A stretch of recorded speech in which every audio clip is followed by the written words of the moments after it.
Hi, and welcome to Mentor Corps. If you're new here, we're a community focused on helping people in the security, risk, and compliance fields grow their careers and leadership skills through mentoring. You can find more information about Mentor Corps at mentorcorps.biz. I'm Dan Ayala, along with Lisa Beth Lentini Walker. Now, on to this week's discussion. Welcome to another Mentor Corps podcast. This week, I am so excited to have with us Liz Dunshee. Liz Dunshee is one of my all-time favorites, so we'll just start with that. But she is the managing editor at thecorporatecouncil.net. She also is the managing editor at CCR Corp, and there's so much more to that.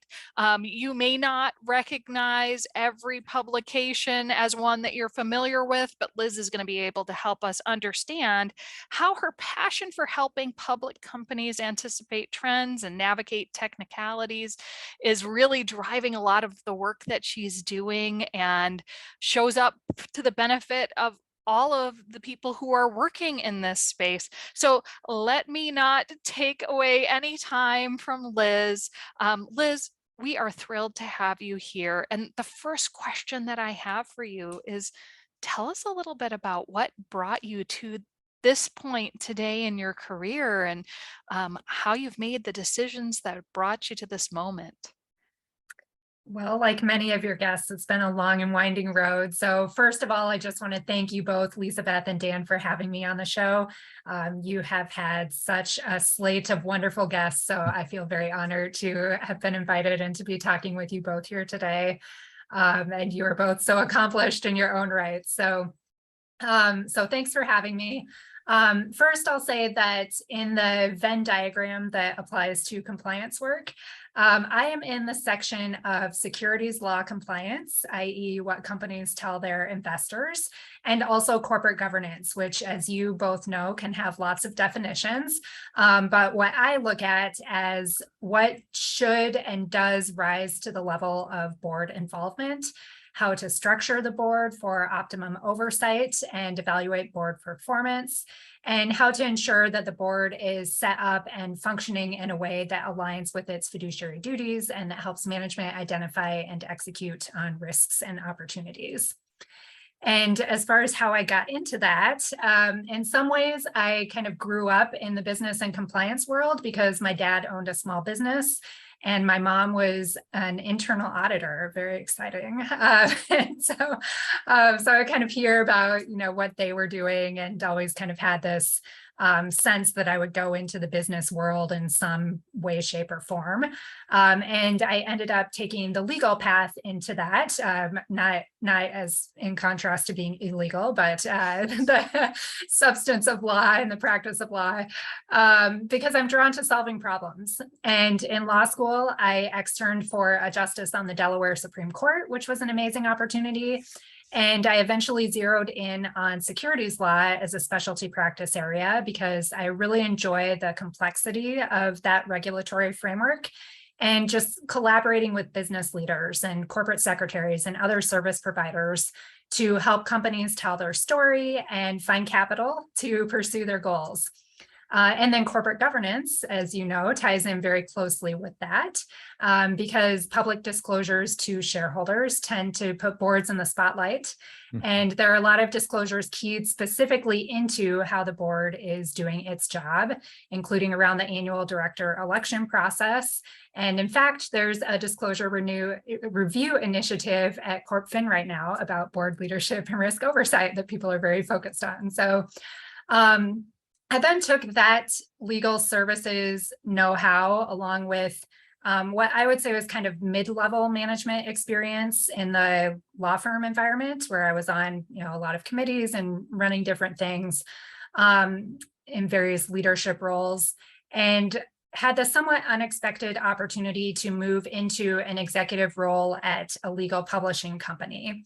So for the past several years, I've been the managing editor at CCR Corp, as you mentioned, and that is the company behind a suite of websites and other publications. Our flagship product is thecorporatecouncil.net. We also have compensationstandards.com, which is focused on executive pay, disclosures and compensation committee oversight and things like that. Section16.net, which is very niche on ownership reporting. Deallawyers.com, focused on M&A issues. And our newest resource, practicalesg.com, which is focused on the deluge of environmental, social, and governance issues. And we count over 70% of the S&P 500 and 90% of the AmLaw 100 as members of our sites. And many, many mid-sized and small companies and firms and consultancies are also members. And so I've been really proud to be able to help the community as a whole stay on top of just this deluge of SEC rulemaking and the business impact of all of the world events that we've seen the past few years, and be able to service their own clients in an effective way. And I was also a very heavy user of our sites when I was practicing. So I know how valuable they are and how much they help people avoid panic attacks and things like that. And this role has also been a really big growth opportunity for me, because we are a small company, but it is an executive leadership role. I am still creating content and guidance myself, but I also manage our team of very high caliber editors, which include people in consulting roles who were formerly very high level at the SEC, very experienced practitioners. And then I'm part of our small internal executive leadership team, helping to navigate our own company's strategies and risks and opportunities. So a lot of hats there. That's neat. But when will we be seeing the launch of, so you're now forced to have a security person on your board.net? Yes, I was just talking with somebody about that yesterday, and I'm sure that we will be covering that in even more detail in the months to come, because it's a really interesting topic, and one that many security practitioners are excited to see happen, but when somebody taps your shoulder, don't always know how to go deal with. So I would love to, I think it's a topic area that's just ripe to be dealt with.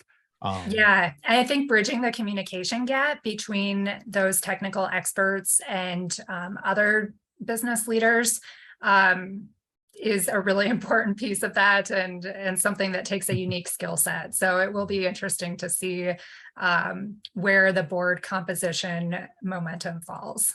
That's wonderful. You know, one of the things that I think is really interesting is, right, I was raised as a baby securities lawyer back in the day. Yeah. And at that time, it really was something that, you know, attorneys handled, and the disclosures were relatively limited. And then all of a sudden, in the last probably decade and a half, there have been more and more and more touch points with, either, HR or people functions. Cybersecurity is now one of those touch points. Diversity, equity, and inclusion. There's so many different aspects, whether it's around your ESG disclosures and potential climate change risks and other things like that. Where was that shift? And now it's on everybody's agenda. How should we be communicating with each other? Yeah, that is a huge challenge for everybody right now. It feels like all of these different skill sets and practice areas are intersecting, and we can all learn from each other's specific sets of expertise. But we also have to be able to put that into the big picture in terms of information that gets communicated to the board and strategic decisions that are made, and also information that's communicated externally to shareholders and other stakeholders. And so I think people are still finding their way in that, to be honest. We have even been finding that in our own communications, like in our sales conversations for our various products. Like, some people who you would think would be squarely in the environmental and social governance practice area may not be as familiar with that terminology as you might expect. And so it is definitely a learning process for everybody. And I think you're getting your working group together and having trusted resources, your trusted colleagues, and just being able to go back and brainstorm with those people is a really important part of that process. It's an exciting time to be a corporate governance and securities lawyer because I'm kind of a nerd in this area, and it does seem to be gaining more recognition as an important topic with the broader world and all of these different areas. So Yeah, it is a fun time. Without question, it's prevalent, it's everywhere, and if you're not seeing it, you're not looking very hard. So the question that comes to mind is, so you've made this, you've now taken a very practitioner role, and now you're applying it into the publishing space, into the editing space. One of the topics that comes up a lot is, alternative uses for education and experience. I've got different ways I can apply it. Do I have to have done all this hardcore in order to become a practitioner? So my question sort of goes both ways. One, what were you able to bring out of having been a practitioner and apply to the editing and publishing side of this role, and vice versa? What elements do you see from that can be useful for practitioners in the field, that are active in the field, that they can go and be better at what they do by taking a look at? Oh, that is such a good question, Dan. Thank you so much. And it only took me 30 minutes to get it out. Having had the practitioner experience is a really key part of the role that I'm in, because as I mentioned, I am still producing content, which needs to be relevant to people. And so one of the things we do here is we have daily blogs. We have 10 blogs that go out every day. And so I'm still producing many of those blogs, and I need to be able to recognize not just what the issues are, but how those issues actually play out for practitioners in the problems that they're solving. And so having that experience is important. And again, across our editorial team, everyone on our team is just extremely accomplished and experienced in that regard.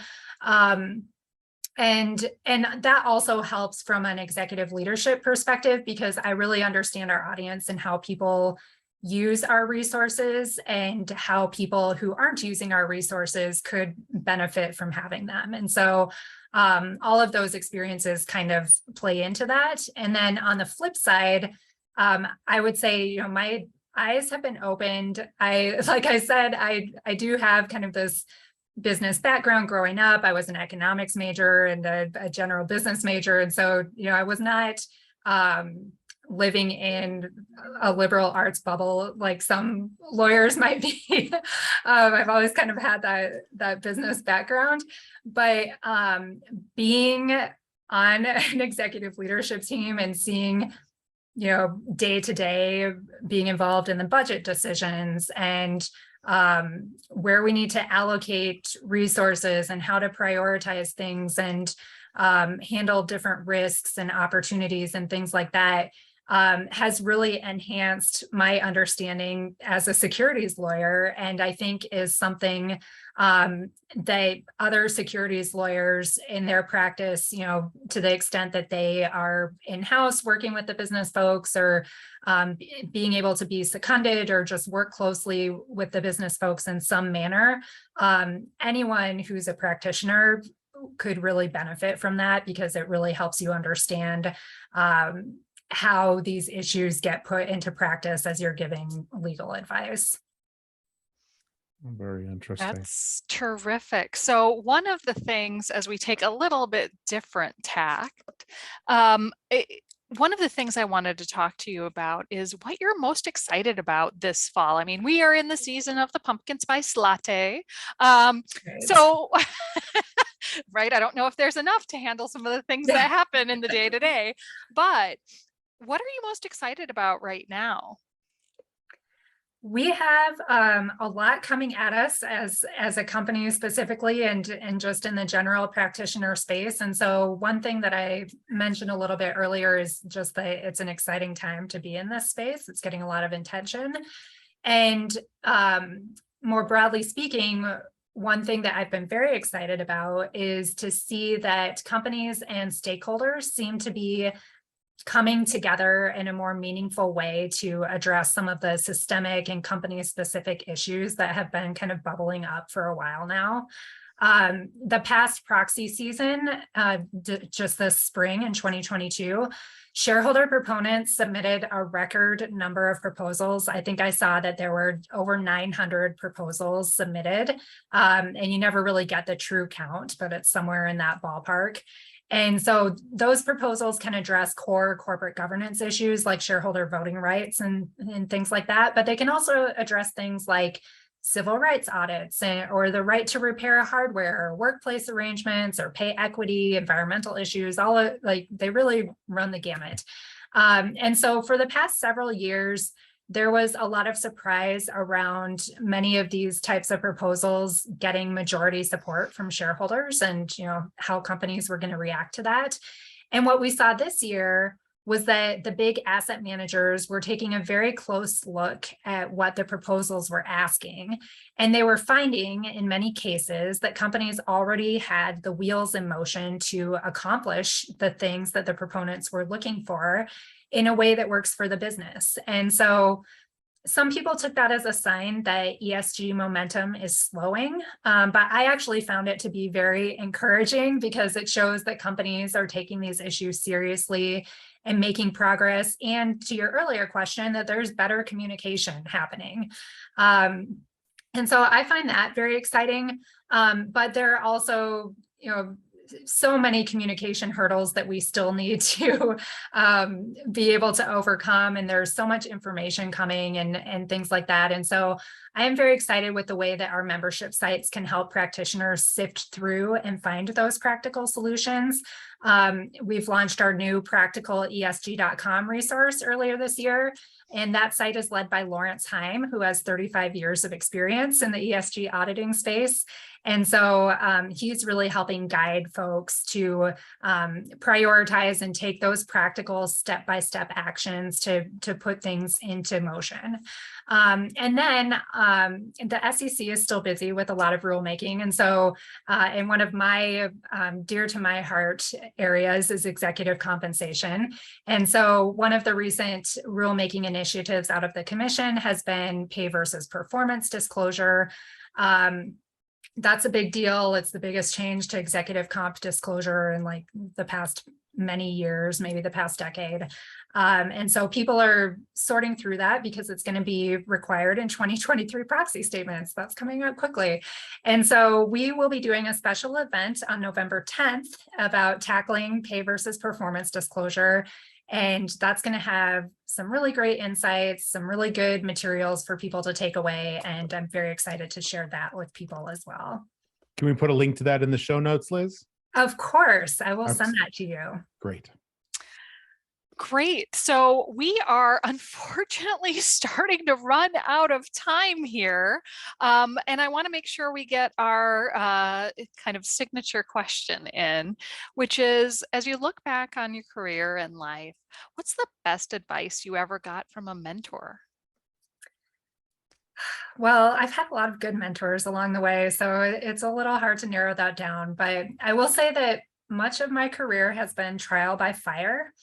And I think that what mentors have shown me, even if they haven't expressly said this out loud, is that you kind of have to embrace being uncomfortable in order to grow. And I've been lucky to work with people who've given me responsibilities that often feel like they are maybe just outside of my comfort zone. And they've trusted me and supported me to grow into those roles. At the same time, you have to be able to advocate for yourself if you recognize that you need additional resources or training. And so that has been an important piece of advice that I've gotten to. And then I would say on the flip side, one of the hardest things that I've learned over time as a manager and executive, and that's kind of a complementary piece of advice that my CEO continues to hammer into me currently, is that it's very difficult to let go and allow others to stretch to their full capacity. But it is something that you have to learn to do in order to continue to level up in your own career, even if it's not always necessarily smooth. And so that's another piece of advice that I'm still working on actually implementing, but I think it's a good one. It's one of those that will continuously try and implement it and do it more and more as we keep on going. Well, Liz, thank you so much for being here. Just really great to talk to you and learn about you and this transition and the work you're doing in the publishing space. I've attempted to capture all of the names of the sites you listed. If I've missed any, let me know. Otherwise, look in the show notes, and you'll be able to go through to all of the sites that are part of the portfolio. Just thank you for being here. Thanks for being here, and thanks for spending some time sharing with us. Thank you both. Great. And thanks to you, the listener, for being here. We appreciate you as well. And we really appreciate your feedback. You can reach us at info@mentorcore.biz. Send us an email. If you would like to find us on either YouTube or on your favorite podcast app, search for MentorCore. Or you can always find this episode and every episode we've done on our website, www.mentorcore.biz. Thanks so much, and we'll see you again soon on the next MentorCore.